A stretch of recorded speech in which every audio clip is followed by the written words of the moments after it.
दाता हजूर कश्फुल मजूब में लिखते हैं ये फिक्रे उनकी जुबान से तब अदा हुए जब उस दरख्त के नीचे थे जिसके ऊपर मैं चढ़ा हुआ था। आप फरमाते खुदा की इज्जत और अजमत की कसम, पूरा दरख्त, उसकी टहनियां, उसका तना, उसकी जड़ें भी सोने की हो गई, सारा, हाँ सारा ही सोने का हो गया। अब वो जो है ना वो मिट्टी उठाने के लिए नीचे हुआ, तो नीचे देखा तो जमीन सोने की जमीन सोने की है। ये क्या हुआ, दाएं देखा तो सोना, बाएं देखा तो सोना, आगे देखा तो सोना, पीछे देखा तो सोना।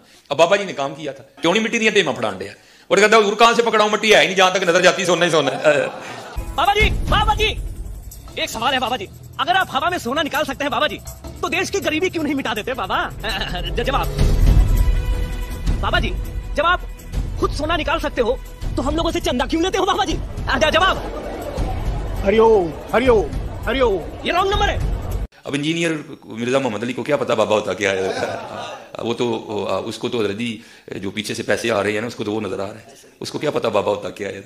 अब बाबा अपने ज़माने में एक ज़माना होता है, अब बाबा अपने जहाँ में एक जहाँ होता है, उसका वक्र एक जहाँ होता है, ये उसको नहीं पता और ना उसकी बातों में आना है इंशाल्लाह। मेरा इरादा बन रहा है क्योंकि अब वो हमारे बाबों की तरफ आ रहा है और हम नहीं अपने बाबों की बर्दाश्त कर सकते। मनूस तू, तुझे क्या पता बाबे होते क्या हैं, तुझे क्या पता बायजीद कहते किसको है, तुझे क्या खबर जुनैद की सस्ती का नाम है, इसलिए उसकी बात भी ना सुना करो, वो भी दिल में शक डाल देगी।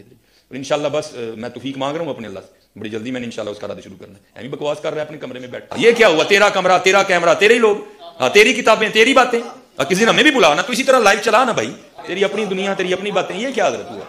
इसलिए मेरे दोस्त को आप भी थोड़ा आप भी फैसला देखो ना हजरत, क्या भाई अगर वो इतना ही हक पे है तो क्यों डरता है। हम नहीं गने लेके जाएंगे और हमें गन की लोड़ ही नहीं, हम तो दरूद वाले हैं हजरत, हम नहीं बरूद वाले हजरत, हमारा दरूद ही हमारा बरूद है हजरत, हमें नहीं लोड़ कोई भी हजरत। हाँ बुलाए ना हजरत, अगर वो इतना ही सच्चा है। अगर असल में लोगों का भी थोड़ा मिजाज बन गया है कि बातिल को जल्दी तस्लीम कर लेते हैं, अब बात इतनी जल्दी नहीं है हजरत जी। अगर चलो 100 निकाल दिया तो क्या 1300 सालों से दुनिया बातिल पे थी, आज तू अकवाला जम पड़ा है, तुझे क्या नजर आ गया उल्लू के पट्टे। तो बहरहाल ये जो है ना किताबें पढ़ा करो हजरत जी, खुद देखा करो कि हमारे बड़े थे क्या है। अली भाई सच सच बताएं, आपने समा टीवी पर आने की कितनी फीस ली है? मेरे भाई हमने क्यों फीस लेनी है मेरे भाई, हमारी ये रिक्वायरमेंट ही नहीं है कि फीस लेके इस तरह का काम किया जाए।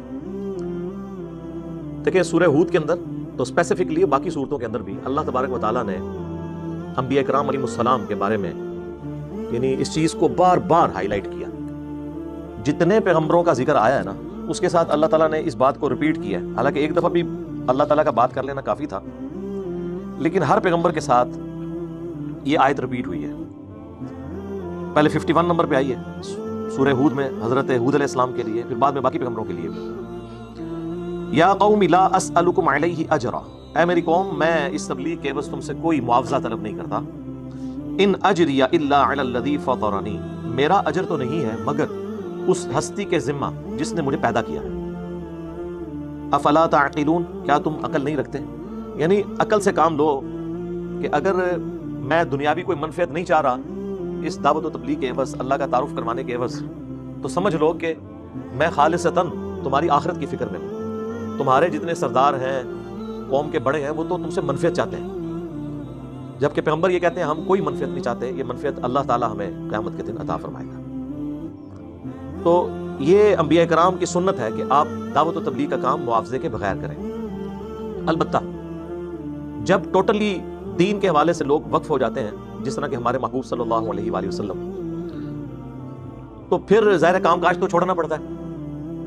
मेरी यूट्यूब के ऊपर एक वीडियो भी है, नबी सल्लल्लाहु अलैहि वसल्लम का जरिया माश, यानी आपका सोर्स ऑफ इनकम क्या था। पहले तो आप एक कामयाब ताजिर थे, मक्के की अमीर तरीन औरत सैयदा खदीजा सलामुल्लाहि अलैहा उनकी बीवी थी, लेकिन जब दावत व तबलीग की जिम्मेदारी आप पे आई तो जाहिर है कि ये काम खुद इतना बड़ा काम है कि ये आपको सब काम छोड़ के इसके ऊपर फोकस करना पड़ता है। अगर आपने मिशन करना है, अगर ये पार्ट टाइम जॉब के तौर पे करना है फिर तो आप करते रहे, लेकिन उससे कोई दुनिया में तब्दीली नहीं आती है जब तक कि आप इसे मिशन के तौर पर अडॉप्ट ना करें। तो फिर आप सल्लल्लाहु अलैहि वसल्लम बैतुल माल ही में से अपना गुजर बसर करते थे। फिर सूरतुल अनफाल में अल्लाह ताला ने माल गनीमत का 5वां हिस्सा अहलुल बैत के लिए रख दिया, नबी इस्लाम के रिश्तेदारों के लिए, आपके मेहमानों के लिए। लेकिन आप सल्लल्लाहु अलैहि वसल्लम ने कोई जायदादें नहीं बनाई हैं, सबसिस्टेंस लेवल के ऊपर सब कुछ किया। यानी आप एक अमीर तरीन औरत आपके अकद में, एक डायनामिक लाइफ ऐलान नबूवत से पहले, ऐलान नबूवत के बाद होना तो ये चाहिए था जिस तरह के यहां पर होता है कि जब तक कोई आलम दीन या मजहबी पेशवा स्टूडेंट के तौर पे होता है तो बेचारा साइकिल पे होता है, जब वो अलादा से अपना मदरसा कायम कर लेता है کچھ عرصے بعد اس کے نیچے گاڑی بھی آ جاتی ہے، بنگلے بھی بننے شروع ہو جاتے ہیں، ڈرائیور بھی، سیکیورٹی گارڈز بھی رکھ لیتا ہے۔ نبی علیہ السلام کے کیس میں ایسا نہیں ہوا۔ آپ نے جب دعوت و تبلیغ کا کام شروع کیا تو فاقوں پہ نوبت آ گئی، اور یہ فاقے آپ کی وفات تک رہے ہیں۔